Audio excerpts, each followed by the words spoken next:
Hello friends, welcome to chem addict. Friends, क्या आप जानते हैं कि किसी भी केमिकल रिएक्शन को होने में कितना समय लगता है, कितनी देर में कितना रिएक्टेंट प्रोडक्ट में कन्वर्ट होता है। तो ये हम पढ़ते हैं क्लास 12th के चैप्टर केमिकल काइनेटिक्स में। केमिकल काइनेटिक्स में हमें पढ़ते हैं कि कोई भी रिएक्शन मतलब कि रिएक्टेंट पार्टिकल कितनी देर में रिएक्टेंट से कन्वर्ट होंगे प्रोडक्ट में। तो केमिकल काइनेटिक्स क्या है? Chemical kinetics it is the study of how fast chemical reaction proceed from reactant to product.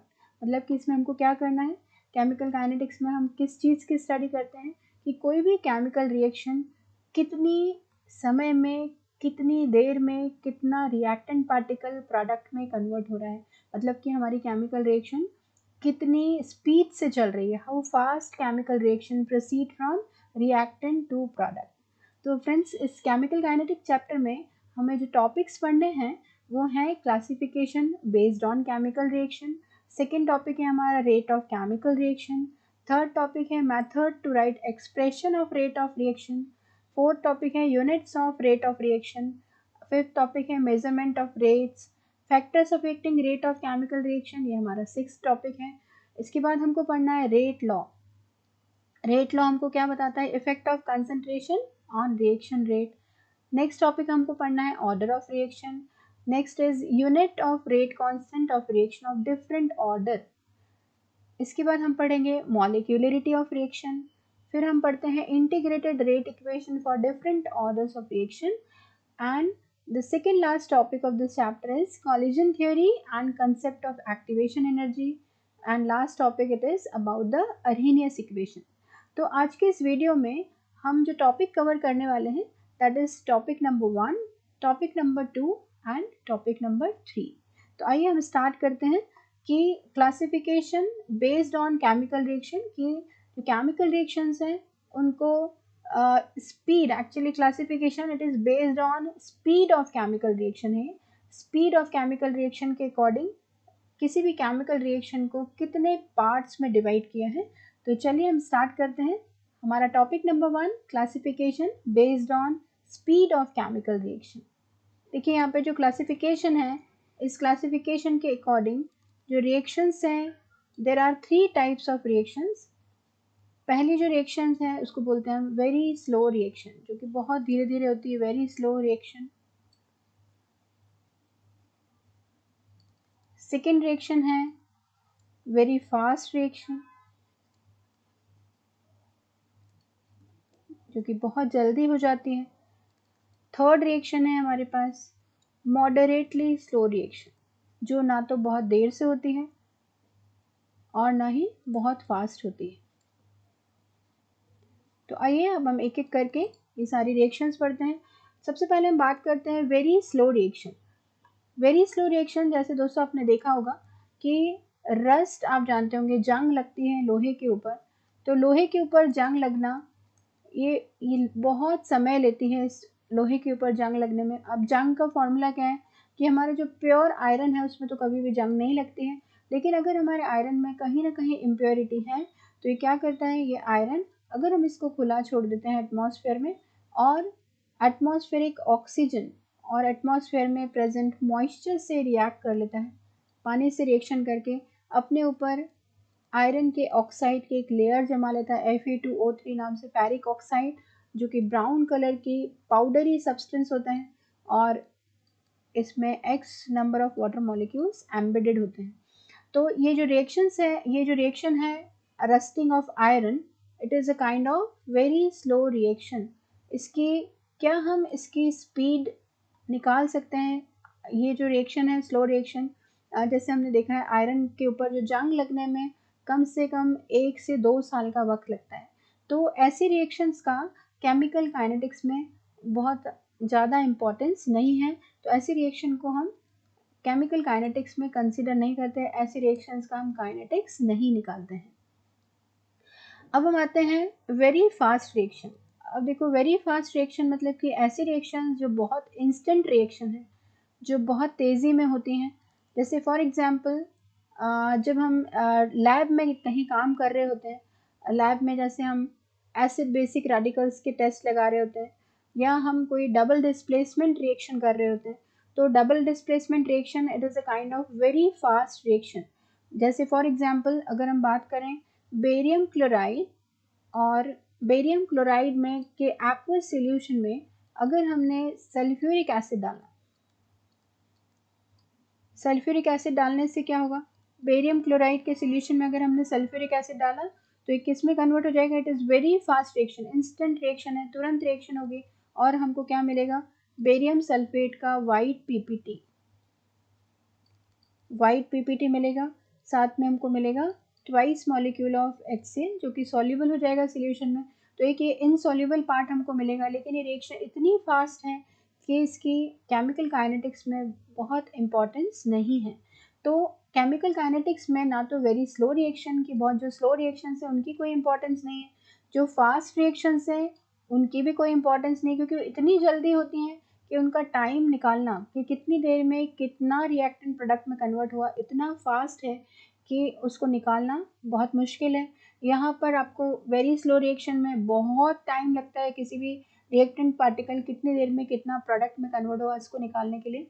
तो हम आते हैं कौन सी रिएक्शंस केमिकल काइनेटिक्स में कंसिडर की जाती हैं, तो ये रिएक्शंस है मॉडरेटली स्लो रिएक्शंस, मॉडरेट वे में मॉडरेट रेट से जो चलती हैं, मॉडरेटली स्लो रिएक्शंस या मॉडरेट रिएक्शंस भी बोलते हैं हम इनको। जैसे फॉर एग्जांपल अगर हम मॉडरेटली स्लो रिएक्शंस की बात करें कि जैसे अगर हमने इथाइल एसीटेट जैसे CH3COO C2H5 that is the formula of ethyl acetate, और इस इथाइल एसीटेट के सॉल्यूशन में अगर हमने अल्कोहल मिलाया या अल्कोहल ना मिला के हम इथाइल एसीटेट का हाइड्रोलिसिस देख लेते हैं, तो इथाइल एसीटेट का अगर हम हाइड्रोलिसिस करते हैं तो इथाइल एसीटेट किस में कन्वर्ट हो जाता है, CH3COOH और C2H5OH। तो ये जो रिएक्शन है it is just reverse of esterification reaction, और ये रिएक्शन होती है इक्विलिब्रियम में in presence of catalyst that is H positive ion. तो अब देखिए रिएक्शन ना तो बहुत तेज़ी में हो रही है ना बहुत देरी में हो रही है, एक मॉडरेट स्पीड से हो रही है। जैसे अगर हम जंग लगने वाली बात करें, रस्टिंग ऑफ आयरन की बात करें, तो रस्टिंग ऑफ आयरन में कम से कम 1 से 1.5 साल का वक्त लगता है। Fast reaction with in a second complete हो जाती है, लेकिन मॉडरेटली स्लो रिएक्शन कम से कम इनको कंप्लीट होने में 1 से 2 घंटे का वक्त लगता है। तो ये ऐसी रिएक्शंस हैं जिनका हम काइनेटिक्स आराम से निकाल सकते हैं कि कितनी देर में कितना रिएक्टेंट प्रोडक्ट में कन्वर्ट हुआ विद यूनिट टाइम के साथ में हम रिएक्टेंट की कंसंट्रेशन कितनी कम हुई है या प्रोडक्ट की कंसंट्रेशन कितनी बड़ी है टाइम के साथ, उसको हम निकाल सकते हैं। तो मॉडरेटली जो रिएक्शंस हैं, मॉडरेटली स्लो रिएक्शंस हैं, इनकी केमिकल काइनेटिक्स में बहुत ज़्यादा इंपॉर्टेंस है। नेक्स्ट टॉपिक है हमारा रेट ऑफ केमिकल रिएक्शन। अब देखिए rate of chemical reaction means क्या है, रेट ऑफ केमिकल रिएक्शन का मतलब है कि स्पीड की, ऐसी जो हमारी रिएक्शन है उसकी स्पीड कितनी है जिससे कि जितना भी रिएक्शन है वो कितने टाइम में प्रोडक्ट में कन्वर्ट हो रहा है, that is known as rate of chemical reaction. So rate of chemical reaction, how can we define rate of chemical reaction? It is change in concentration of reactant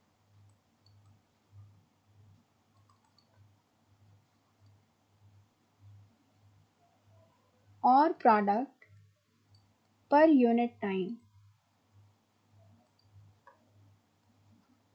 कि कितनी देर में हमारा reactant या product समय के साथ रिएक्टेंट की concentration कम हो रही है और प्रोडक्ट की कंसंट्रेशन बढ़ रही है, तो वो समय हमको निकालना है, दैट समय या that time it is known as rate of chemical reaction. For example अगर हम बात करें A it is a reactant molecule and it get converted into B। A क्या है, रिएक्टेंट मॉलिक्यूल है, और B क्या है, it is the product molecule.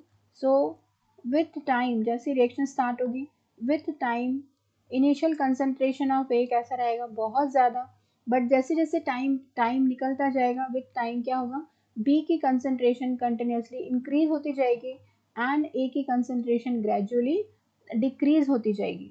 तो that change in concentration of reactant, ये रिएक्टेंट कैसा हो रहा है, इसकी कंसंट्रेशन चेंज हो रही है। अब चेंज कैसे हो रही है, चेंज मतलब कि एक ही कंसंट्रेशन या रिएक्टेंट की कंसंट्रेशन टाइम के साथ कम होती जा रही है। तो हम रेट को कैसे लिखेंगे, rate of disappearance, rate of disappearance of A, rate of disappearance of A को हम कैसे लिखेंगे, क्योंकि हमारा जो ए है, ए रिएक्टेंट है, इसकी कंसंट्रेशन मतलब कि मोलारिटी मतलब मोल्स पर लीटर ऑफ ए टाइम के साथ ग्रेजुअली कैसे होते जा रहे हैं, डिक्रीज होते जा रहे हैं। तो हम क्या लिखेंगे, rate of disappearance of A will be equivalent to change in concentration of A. Molar concentration का साइन फ्रेंड्स ऐसा होता है, मोलर कंसंट्रेशन मतलब मोल्स पर litre, and the sign of molar concentration is like that. ये जो del sign है ये हमको क्या बता रहा है, change, del sign denotes the change. तो rate of disappearance of A, it is equivalent to del change in concentration of A पर यूनिट टाइम विथ टाइम।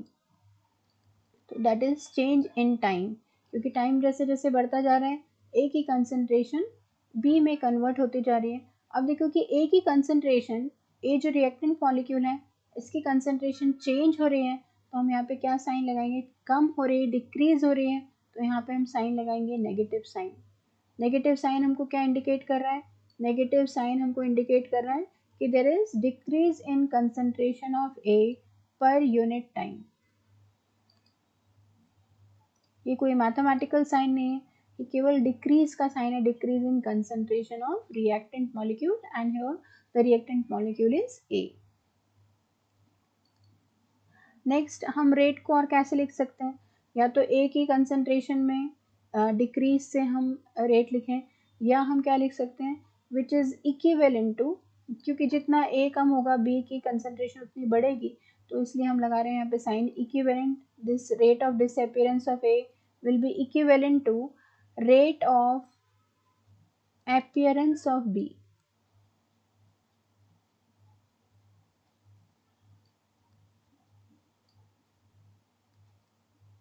तो हम इसको कैसे लिखेंगे, सिंस B की concentration, B it is a product part, और time के साथ रिएक्टेंट प्रोडक्ट में कन्वर्ट होता जा रहा है, दैट मीन्स प्रोडक्ट की कंसंट्रेशन इंक्रीज हो रही है, इसलिए हम यहाँ पे साइन कैसे लगाएंगे, positive sign, and there is a change in concentration, change in molar concentration of B per unit time or within a time. Okay. So that is about the rate of chemical reaction. अब देखिए कि जो rate of chemical reaction है ये कितने type का होता है, रेट ऑफ केमिकल रिएक्शन के जो टाइप्स हैं वो दो टाइप का होता है। फर्स्ट इज होता है average rate, and the second type is instant rate।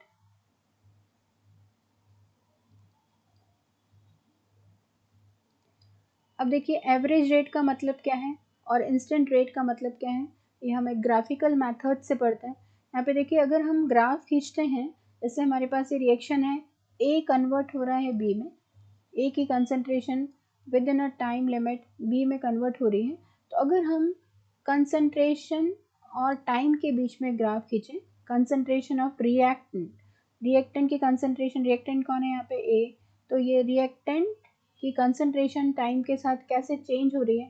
अगर हम इस ग्राफ को देखें तो हम क्या देखते हैं, अगर हम ग्राफ ड्रॉ करें यहाँ से और हम देखें कि शुरुआत में ए की कंसंट्रेशन कैसी होती है, ए ज़्यादा क्वांटिटी में होता है, तो हम यहाँ पे इसमें इस एक्सिस पर हम ले लेते हैं कंसंट्रेशन ऑफ रिएक्टेंट, और इस एक्सिस पर हम लेते हैं टाइम। तो देखिए जब टाइम ज़ीरो है, जब रिएक्शन स्टार्ट नहीं हुई है, यहाँ पर हमारा टाइम ज़ीरो है, यहाँ पर हम एक टाइम फिक्स करते हैं T1 और यहाँ पर एक टाइम फिक्स करते हैं T2, और कंसंट्रेशन ऑफ रिएक्टेंट स्टार्टिंग में मान लेते हैं हमारे पास इस एक्सिस पर इतनी है। तो और टाइम के साथ जैसे जैसे टाइम निकलता जाएगा concentration of reactant gradually decrease होती जाएगी, तो हमारा ग्राफ जो है वो इस टाइप से आएगा। समय के साथ एक ही कंसंट्रेशन में डिक्रीज हो रहा है।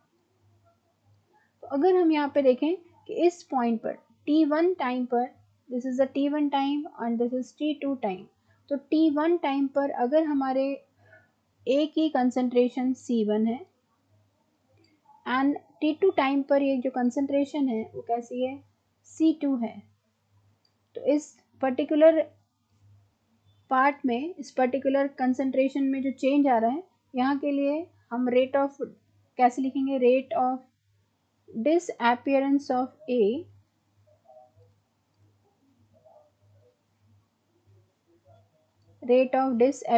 of A will be equivalent to, this is the final concentration at time 2 and this is the initial concentration at time T1। तो हम कैसे लिखेंगे, change in concentration of A with unit time minus del change in concentration of A with unit time। अब देखिए कि del A यहाँ पर कितना हुआ, यहाँ पे एक ही कंसंट्रेशन, यहाँ पे इतनी थी, यहाँ पे एक ही कंसंट्रेशन C1 थी और एंड टाइम T2 पर ये कैसे हो गई, C2 हो गई। तो change in concentration from T1 time to T2 time को हम कैसे लिखेंगे, चेंज इन कंसंट्रेशन हम लिखेंगे C2 minus C1 divided by T2 minus T1। तो ये हमको क्या शो करेगा, it shows the rate of disappearance of ए।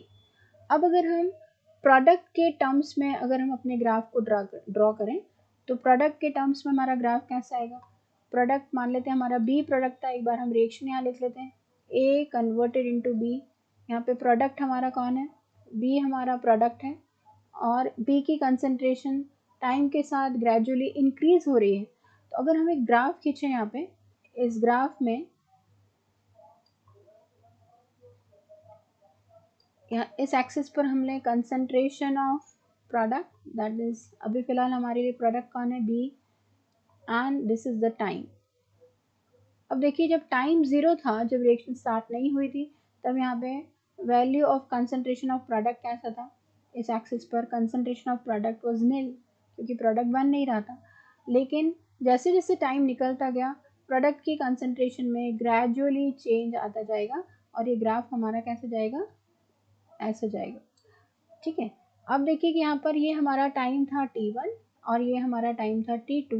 तो T1 टाइम पर हमारा जो प्रोडक्ट था, मान लेते हैं इसकी कंसंट्रेशन T1 टाइम पर ये C1 कंसंट्रेशन है and this is the C2 concentration at time T2। तो अगर हम यहाँ से ग्राफ खींचें कि T1 और यहाँ पे देखिए T1 इस एक्सिस पर है और C2 हमारा किस एक्सिस पर है, C2 हमारा T2 एक्सिस पर है। तो concentration of B it is gradually increases with time। तो हम कैसे लिखेंगे, क्योंकि B continuously appear हो रहा है, तो rate of appearance of B that is product will be equivalent to change in concentration of product within a time। So यहाँ पे देखो concentration of B, this is the initial concentration at time T1 and this is the final concentration of B at time T2। तो हम क्या लिखेंगे, C2 minus C1 divided by T2 minus T1। So that is change in concentration of B within a time।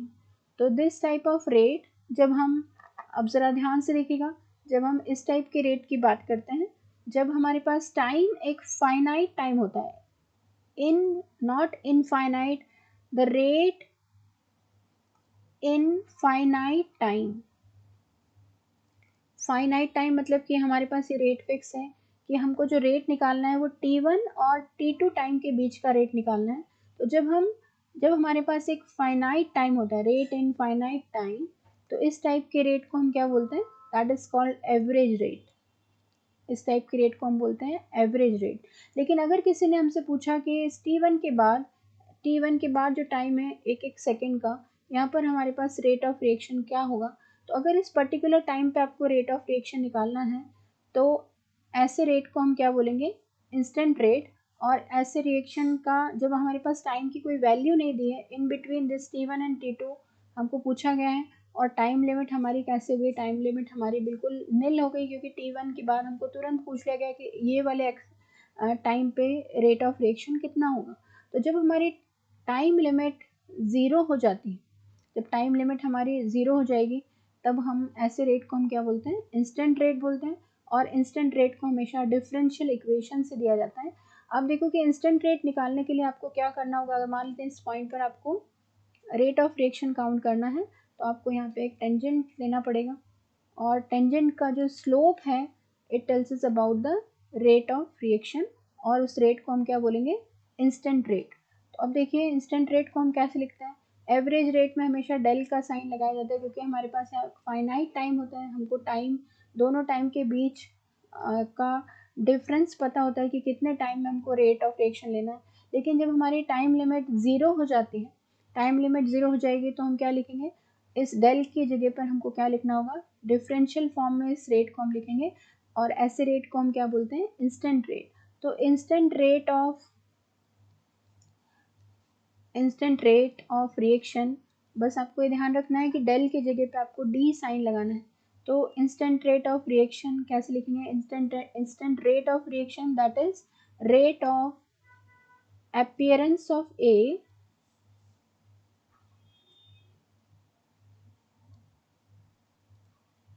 rate of disappearance of A, rate of disappearance of A will be equivalent to minus in place of del, because when time limit is zero, time की जो limit है वो हमारी कैसे हो गई, zero, बिल्कुल ना के बराबर डिफरेंस है।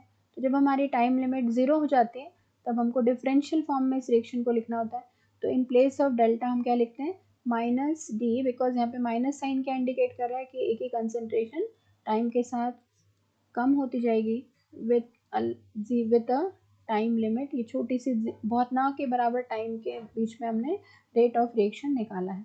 इसी तरीके से हम लिखेंगे rate of appearance of B. Rate of appearance of B हम कैसे लिखेंगे, अगर हमको उसको इंस्टेंट रेट के फॉर्म में लिखना है, तो हम यहाँ पे पॉजिटिव साइन लगाएंगे, क्योंकि यहाँ पे इंक्रीज हो रहा है concentration, and with when time limit is 0, the rate of appearance of B will be equivalent to D change in concentration of B with time.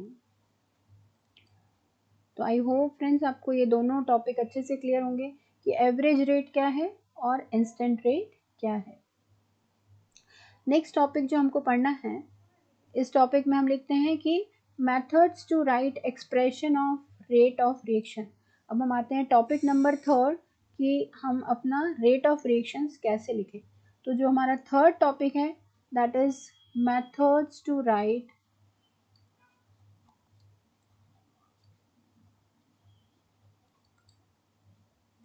expression, methods to write expression of rate of reaction. This is expression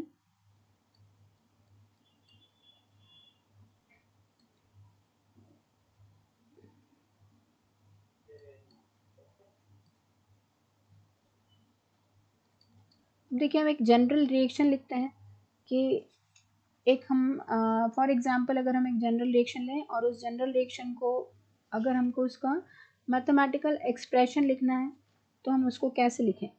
तो यहाँ पे जो देखिए जो भी reactions हैं उनकी writing का रेट ऑफ रिएक्शन को एक्सप्रेस करने के दो तरीके से हम उनको एक्सप्रेस करते हैं। ऐसी रिएक्शंस जिनकी stoichiometry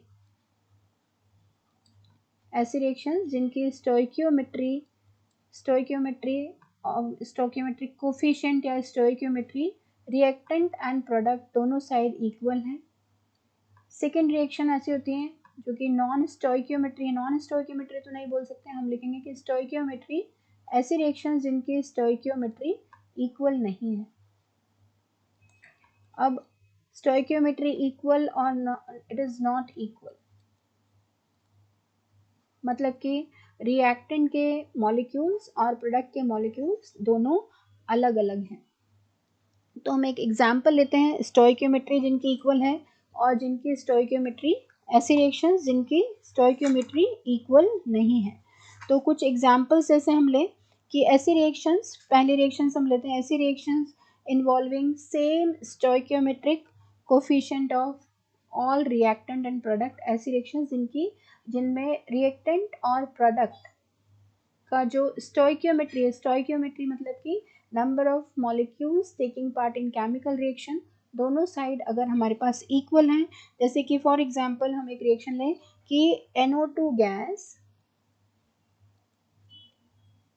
gas plus carbon monoxide gas gives us CO2 gas plus nitrogen dioxide gas. देखो यहाँ पे इस रिएक्शन में अगर हम बात करें तो this is the reactant part, ये एक रिएक्टेंट पार्ट है और ये पार्ट कैसा है, ये प्रोडक्ट पार्ट है। तो अब इस रिएक्टेंट एंड प्रोडक्ट पार्ट में अगर हम इसकी स्टोइकियोमेट्री चेक करें तो इसकी स्टोइकियोमेट्री में यहाँ पर देखो एक सिंगल मॉलिक्यूल है, स्टोइकियोमेट्री में यहाँ पे one molecule of NO2 reacts with one molecule of carbon monoxide gives one molecule of carbon dioxide along with nitrogen oxide। तो यहाँ पे जब हम स्टोइकियोमेट्री चेक करें तो रिएक्टेंट और प्रोडक्ट दोनों तरफ जो रिएक्टेंट और प्रोडक्ट है उसके number of particles, same number of particles they are taking part in chemical reaction. तो ऐसी रिएक्शंस का अगर आपको रेट लिखना है, रेट ऑफ केमिकल रिएक्शन लिखना है तो हम कैसे लिखेंगे, rate of this reaction will be equivalent to, rate of reaction will be equivalent to minus change in, अगर हम एवरेज रेट लिखना चाहें माइनस मतलब कि decrease in concentration of NO2 with time which is equivalent to, क्योंकि जितना NO2 NO में convert होगा CO में भी उतनी ही कमी आएगी टाइम के साथ, क्योंकि दोनों आपस में रिएक्शन कर रहे हैं। हम यहाँ पे लिखेंगे ये दोनों इक्वल होंगे, हम लिखेंगे minus change in concentration of, यहाँ कंसंट्रेशन का साइन लगाते हैं हम, concentration of CO with time which is equivalent to, अब यहाँ देखिए यहाँ पे दो प्रोडक्ट बन रहे हैं, which is equivalent to minus की जगह हम क्या लगाएंगे प्लस, बिकॉज प्रोडक्ट की कंसंट्रेशन टाइम के साथ इंक्रीज हो रही है, change in concentration of carbon dioxide with time which is equal to plus change in concentration of NO with time. तो ऐसे रिएक्शंस जिनकी स्टोइकियोमेट्री इक्वल है, ऐसे रिएक्शन का रेट हमको इस तरीके से लिखना होता है, rate of reaction, rate of reaction that is change in concentration of reactant and product per unit time। Next हम आते हैं ऐसी रिएक्शंस